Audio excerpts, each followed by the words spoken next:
तो hello friends, history के most important series में हम आगे बढ़ते हैं। अगर आपने अभी तक इस चैनल को सब्सक्राइब नहीं किया है, चैनल को सब्सक्राइब ज़रूर कर लें, जिससे कि आने वाली सभी वीडियोस का अपडेट आपको मिलता रहे। चलिए आगे बढ़ते हैं हम। क्वेश्चन क्या कह रहा है, नेक्स्ट क्वेश्चन की ओर। जिन्ना द्वारा सीधी कार्यवाही डायरेक्ट एक्शन किया जाना कब निश्चित किया गया था? तो ये 16 अगस्त 1946 में किया गया था। तो ये जिन्ना मतलब मोहम्मद अली जिन्ना द्वारा सीधी कार्यवाही डायरेक्ट एक्शन किया जाना कब निश्चित किया गया था? 16 अगस्त 1946 में किया गया था। ये आपको याद रखना है। चलिए आगे बढ़ते हैं। नेक्स्ट क्वेश्चन क्या करें, वंदे मातरम पत्र के संपादक कौन है? तो ये वंदे मातरम जो पत्र है इसके संपादक है अरविंद घोष। आपको वंदे मातरम जो राष्ट्रीय गीत से कंफ्यूज नहीं होना। वंदे मातरम जो हमारा राष्ट्रीय गीत है वो किसके द्वारा लिखा गया है? बंकिम चंद्र चट्टोपाध्याय के द्वारा लिखा गया है। एग्जाम में कई बार पूछा भी गया है। और राष्ट्रीय गान हमारा किसके द्वारा लिखा गया है? रविंद्रनाथ टैगोर जी के द्वारा। ये आपको याद रखना है। नेक्स्ट क्वेश्चन, जलियांवाला बाग हत्याकांड की जांच के लिए कौन सी समिति नियुक्त की गई थी? तो ये हंटर समिति नियुक्त की गई थी। जलियांवाला बाग हत्याकांड की जांच के लिए हंटर कमेटी बोलेंगे या समिति नियुक्त की गई थी। आपको याद रखना है, मोस्ट इंपोर्टेंट क्वेश्चन है। महात्मा गांधी ने दांडी यात्रा जो थी कब प्रारंभ की थी? तो ये 12 मार्च 1930 में महात्मा गांधी जी के द्वारा दांडी यात्रा प्रारंभ की गई थी। और आपको ये बताना है कि महात्मा गांधी जी के राजनीतिक गुरु कौन थे, ठीक है। और महात्मा गांधी जी के द्वारा बनाए गए सबसे पुराना जो आश्रम था वो कहाँ पर बनाया था, उस आश्रम का क्या नाम था? ये आपको कमेंट बॉक्स में कमेंट करके बताना है। तो 1857 के विद्रोह को सैनिक विद्रोह के स्थान पर किस एक राष्ट्रीय विद्रोह के रूप में चित्रित करने वाला अंग्रेज सांसद व राजनीतिक कौन था? तो ये डिजरेली था। ये को याद रखना है। 1857 के विद्रोह को सैनिक विद्रोह के स्थान पर एक राष्ट्रीय विद्रोह के रूप में चित्रित करने वाला अंग्रेज सांसद व राजनीतिक कौन था? तो ये डिजरेली था। नेक्स्ट क्वेश्चन, यंग बंगाल के संस्थापक, मोस्ट इंपोर्टेंट क्वेश्चन, कई बार पूछा गया एग्जाम के अंदर। यंग बंगाल के संस्थापक कौन थे? तो ये हेनरी विलियम डेरोजियो थे। यंग बंगाल के संस्थापक हेनरी विलियम डेरोजियो थे। नेक्स्ट क्वेश्चन, हिंद स्वराज पुस्तक किसने लिखी थी? तो महात्मा गांधी जी के द्वारा हिंद स्वराज नामक पुस्तक लिखी गई थी। नेक्स्ट क्वेश्चन की बात करते हैं, कांग्रेस के प्रथम अध्यक्ष कौन थे? तो ये व्योमेश चंद्र बनर्जी, जिसको हम कहते हैं WC बनर्जी। ये एग्जाम में पूछा गया है, सबको याद भी है क्वेश्चन, ये रटा हुआ है, एग्जाम में आता है, ये सीधा सीधा क्वेश्चन आता है ये। तो कांग्रेस के प्रथम अध्यक्ष कौन थे? Vyomesh Chandra Banerjee, WC Banerjee. Next question, Kuka आंदोलन कहाँ हुआ था? तो ये कूका आंदोलन पंजाब में हुआ था। नेक्स्ट क्वेश्चन, क्रांतिकारी युगांतर दल के नेता थे? तो ये जतेंद्र नाथ मुखर्जी थे। क्रांतिकारी युगांतर दल के नेता जितेंद्र नाथ मुखर्जी थे। नेक्स्ट क्वेश्चन, अखिल भारतीय किसान सभा का पहला अधिवेशन कहाँ हुआ था? तो ये फैजाबाद में हुआ था। अखिल भारतीय किसान सभा का पहला अधिवेशन फैजाबाद में हुआ था। अखिल भारतीय किसान सभा का पहला अधिवेशन फैजाबाद में हुआ था। सीधा सीधा क्वेश्चन आता है, कई बार ये पुलिस के जो एग्ज़ाम्स होते हैं और पैरामिलिट्री फोर्सेस के और ये आर्मी वगैरह के, इसमें सीधा सीधा क्वेश्चन आते हैं इस टाइप के। चलिए आगे बढ़ते हैं। राष्ट्रीयता एक धर्म है जो ईश्वर से प्राप्त होता है। क्या बात कही है? राष्ट्रीयता एक धर्म है जो ईश्वर से प्राप्त होता है। यह कथन किसका है? तो ये अरविंद घोष का यह कथन है। राष्ट्रीयता एक धर्म है जो ईश्वर से प्राप्त होता है। यह कथन अरविंद घोष के द्वारा दिया गया है, यह कहा गया है, आपको याद रखना है। आगे बढ़ते हैं। प्रथम स्वाधीनता संग्राम 1857 के पूर्व किस वर्ष अंग्रेजों द्वारा किए जा रहे आर्थिक शोषण के विरुद्ध बिहार की संथाल जाति ने विद्रोह किया था? तो बिहार की संथाल जाति ने जो विद्रोह किया था प्रथम स्वाधीनता संग्राम 1857 के पूर्व, तो ये 1855 से 1856 तक ही है संथाल विद्रोह चला था। आपको याद रखना है। चलिए आगे बढ़ते हैं। ब्रिटिश नीतियों के विरुद्ध सर्वप्रथम विद्रोह करने वाला प्रथम जनजाति समूह ट्राइबल ग्रुप कौन सा था? तो ये खस्सी ट्राइबल ग्रुप था। ब्रिटिश नीतियों के विरुद्ध सर्वप्रथम विद्रोह करने वाली प्रथम जनजाति थी, कौन सी जनजाति थी? ये खस्सी ट्राइबल जनजाति थी। आपको याद रखना है।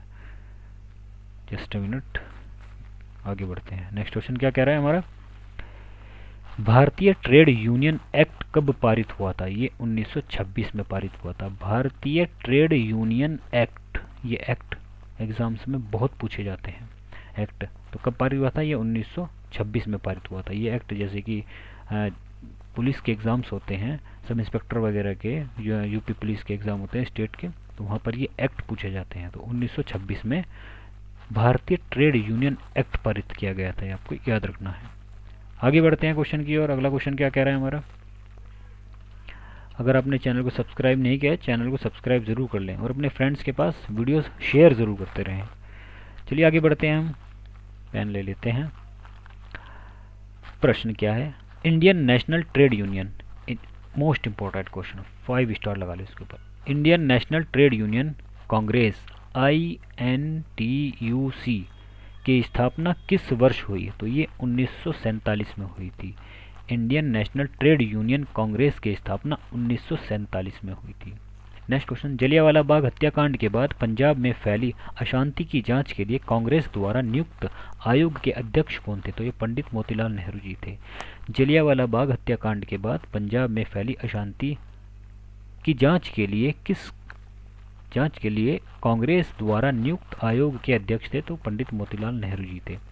नेक्स्ट क्वेश्चन, किस घटना के बाद महात्मा गांधी ने ब्रिटिश सरकार के विरुद्ध अपना सर्वप्रथम असहयोग आंदोलन प्रारंभ किया? तो ये रोलेट एक्ट के विरुद्ध में महात्मा गांधी जी के द्वारा सर्वप्रथम असहयोग आंदोलन प्रारंभ किया गया था। आपको याद रखना है, एग्जाम में बार बार रिपीट क्वेश्चन हुआ है। 5 स्टार लगा लें इस क्वेश्चन पर। नेक्स्ट क्वेश्चन, राजनीतिक स्वतंत्रता राष्ट्र की प्राणवायु है। राजनीतिक स्वतंत्रता राष्ट्र की प्राणवायु है, यह कथन किसने कहा था? तो ये अरविंद घोष के द्वारा यह कथन कहा गया था। याद रखना है, मोस्ट इंपोर्टेंट क्वेश्चन है। राजनीतिक स्वतंत्रता राष्ट्र की प्राणवायु है, अरविंद घोष के द्वारा यह कथन कहा गया था। आगे बढ़ते हैं। 1906 में लंदन में अभिनव भारत की स्थापना किसने की थी? 5 स्टार लगा ले, मोस्ट इंपोर्टेंट क्वेश्चन है। 1906 में लंदन में अभिनव भारत की स्थापना किसने की थी? विनायक दामोदर सावरकर जी ने की थी।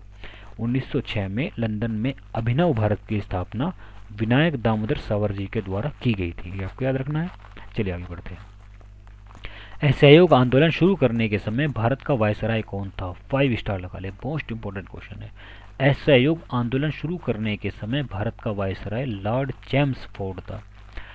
असहयोग आंदोलन जब शुरू हुआ था उस समय भारत के वायसराय कौन थे? Lord Chelmsford. Most important question. आगे बढ़ते हैं। भारत छोड़ो का प्रस्ताव कांग्रेस ने कब पारित किया था? जबान लड़खड़ा गई। भारत छोड़ो आंदोलन का प्रस्ताव कांग्रेस ने कब पारित किया था? तो ये 8 अगस्त 1942 को बम्बई में पारित किया था। भारत छोड़ो प्रस्ताव कांग्रेस ने 8 अगस्त 1942 में बम्बई में पारित किया था, याद रखना है। आगे बढ़ते हैं। 1857 की क्रांति के विषय में यह कथन किसका है कि क्रांति मुसलमान साम्राज्य की स्थापना के लिए किया गया एक षड्यंत्र है? तो ये जेम्स आउट्रम का यह कथन है। तो ये क्या गया? 1857 की क्रांति के विषय में यह किसका कथन है? तो ये जेम्स फोर्ड का कथन है कि क्रांति मुस्लिम साम्राज्य की स्थापना के लिए किया गया एक षड्यंत्र है। ये आपको याद रखना है, मोस्ट इंपोर्टेंट क्वेश्चन है। आगे बढ़ते हैं। क्या क्वेश्चन कह रहे हैं हमारे? प्रार्थना समाज का गठन किसने किया था? तो ये आत्माराम पांडुरंग के द्वारा प्रार्थना समाज की स्थापना की गई थी। ये एग्ज़ाम में कई बार पूछा गया है और एग्ज़ाम में आया भी है। और भी कई समाज हैं, जैसे कि ब्रह्म समाज की स्थापना किसने की थी? राजा राम मोहन राय जी के द्वारा की गई थी। आर्य समाज के संस्थापक कौन है? पंडित दयानंद सरस्वती जी हैं। और थियोसॉफिकल सोसाइटी के जो संचालिका है एनी बेसेंट है, और इसका हेडक्वार्टर की अगर हम बात करेंगे थियोसॉफिकल सोसाइटी का, तो ये अड्यार मद्रास के अंदर है। प्रार्थना समाज के संस्थापक की हमने अभी बात की है। प्रार्थना समाज के संस्थापक आत्माराम पांडुरंग जी हैं। और सनातन धर्म सभा की स्थापना पंडित दीनदयाल शर्मा जी के द्वारा की गई थी। इसका हेडक्वार्टर कहाँ पर है? ये वाराणसी के अंदर है। और हम बात करेंगे रामकृष्ण मिशन की स्थापना किसने की थी? स्वामी विवेकानंद जी के द्वारा की गई थी। और ये 1897 में इसकी स्थापना की गई थी रामकृष्ण मिशन की। आगे बढ़ते हैं हम। कांग्रेस सोशलिस्ट पार्टी का गठन कब हुआ था? ये 1934 में हुआ था। कांग्रेस सोशलिस्ट पार्टी का गठन 1934 में हुआ था, ये आपको याद रखना है। आगे बढ़ते हैं। भगत सिंह, राजगुरु और सुखदेव को फांसी की सज़ा कब हुई थी? 23 मार्च 1931 में भगत सिंह, राजगुरु और सुखदेव को फांसी की सज़ा सुनाई गई थी। ये मतलब फांसी की सज़ा हुई थी, सॉरी सुनाई नहीं गई थी, फांसी की सज़ा हुई थी। 23 मार्च 1931 को हुई थी। Next question, Hindustan socialist Republican army का गठन कब किया गया था? तो ये 9 से 10 सितंबर 1928 में हिंदुस्तान सोशलिस्ट रिपब्लिकन आर्मी का गठन किया गया था। तो ये आपको याद रखना है। जितने भी क्वेश्चंस मैं इसमें कवर करा रहा हूँ, ये एग्ज़ाम्स के अंदर बार बार रिपीट क्वेश्चन हो रहे हैं। अगर आपने अभी तक इस चैनल को सब्सक्राइब नहीं किया, चैनल को सब्सक्राइब ज़रूर कर लें और वीडियो को अपने सभी फ्रेंड्स के पास शेयर भी करते रहें, जिससे कि आपके सभी फ्रेंड्स इस वीडियो का फ़ायदा उठा सकें। सो फ्रेंड्स, इस वीडियो में इतना ही। वीडियो को ज़्यादा से ज़्यादा अपने फ्रेंड्स के पास शेयर करें। Thanks for watching and keep learning.